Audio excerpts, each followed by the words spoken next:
लक्ष्मीच्या पावलांनीच्या आजच्या एपिसोडमध्ये आपण पाहत आहोत की अद्वैतला कलाची खूप जास्त काळजी वाटत आहे, कारण सतत तिच्यावरती हमले होत आहेत. पण त्याला हेही समजत नाही की तो तिची एवढी काळजी का करत आहे.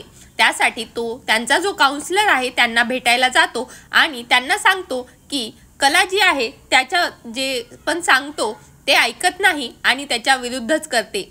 तो तिची काळजी घेण्याचा प्रयत्न करत आहे, परंतु कलाला ते मान्य नाहीये.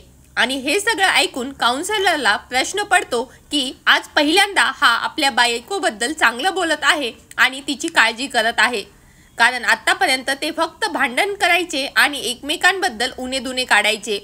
त्यामुळे ते त्यांना प्रश्न विचारतात की तुम्ही तुमच्या बायकोच्या प्रेमात तरी पडला नाहीत ना. आणि हे ऐकून अद्वैतला धक्का बसतो, कारण त्याचं वागणं तसंच असतं आणि तो खरंच तिच्या प्रेमात पडलेला असतो.